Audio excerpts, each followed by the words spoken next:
You are not stuck because you lack intelligence. You are stuck because studying has become your favorite justification. As long as you're learning, you're protected. As long as you're preparing, no one can demand proportional results. The uncomfortable question is simple. What if studying more is exactly what's protecting your mediocrity?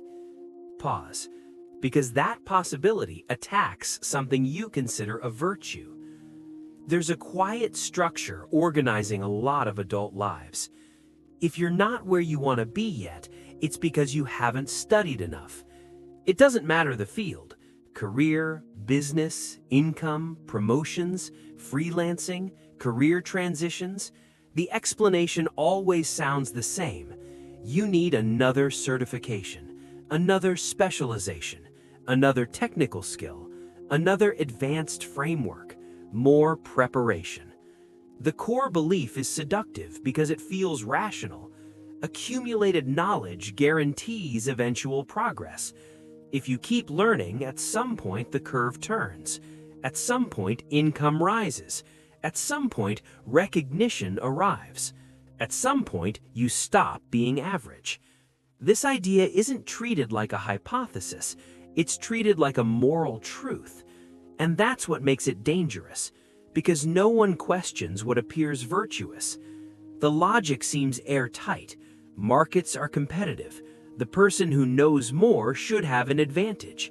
If thousands compete for the same opportunity, the better prepared candidate should win. That's what you were told early. Study hard and doors will open. Study and you'll secure your future. Study and you won't fall behind. And in structured environments, this works. You study for an exam, your score improves. You study for an interview, your answers get sharper. You study a skill, your technical execution improves.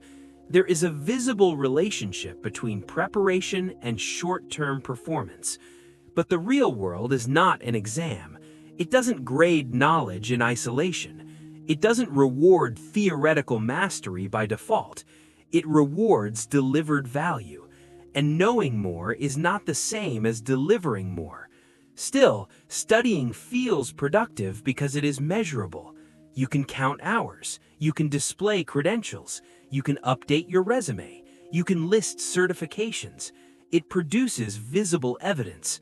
Unlike positioning, unlike negotiation, unlike strategic risk, studying looks like progress because it leaves proof behind. But proof is not impact. There are highly educated people who remain professionally invisible. Stacked degrees, advanced certifications, endless consumption of content, and average results. At the same time, there are individuals with less formal knowledge who move faster, not because they know more, but because they execute more. This comparison is uncomfortable because it disrupts the linear narrative.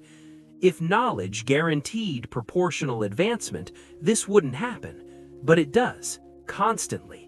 You can study marketing for years and still fail to sell. Study finance and still mismanage money. Study productivity and still procrastinate difficult decisions.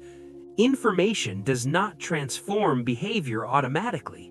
It only transforms behavior when it passes through risk, and that's where most people stop. There's a silent difference between learning and exposing yourself. Studying keeps you in preparation mode. You're still refining, still improving, still getting ready. As long as you're preparing, you're not fully accountable. If results don't show up, you can say, "I'm still learning." That sentence protects your identity. You're not passive, you're disciplined. Questioning this feels almost irresponsible, but look at the pattern carefully. The more you study, the more sophisticated your reasons become for not acting. It's no longer fear, it's pursuit of excellence. It's no longer avoidance, it's strategic timing. It's no longer insecurity, it's professional standards. Your vocabulary evolves, your exposure does not. And the external world does not reward stored potential. It rewards visible contribution.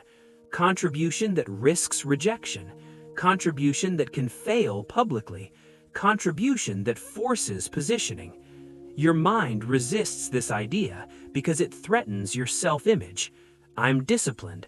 I invest in myself. I'm not wasting time. Reducing study feels like regression, like irresponsibility, like complacency. So you intensify it. Maybe the last course wasn't advanced enough. Maybe you need a better mentor. Maybe the industry is saturated. It's easier to change content than to change exposure. There's also fear of emptiness. If studying isn't the bottleneck, then what is? That question introduces instability. Studying provides structure, roadmaps, checklists, completion metrics. Exposure provides uncertainty, negotiation, rejection, public mistakes. Studying produces clean dopamine. Finishing modules feels productive. Earning certificates feels validating, even if nothing changes externally. The brain protects what feels productive and safe, and you call it growth. The effect isn't explosive, it's gradual. Year after year, you accumulate credentials, upgrade skills, deepen technical understanding, but your real positioning barely shifts. The difference is that now you have better vocabulary to explain why you're still not where you want to be. You know more, but you don't apply proportionally, and the gap begins to widen. The gap between knowledge and execution.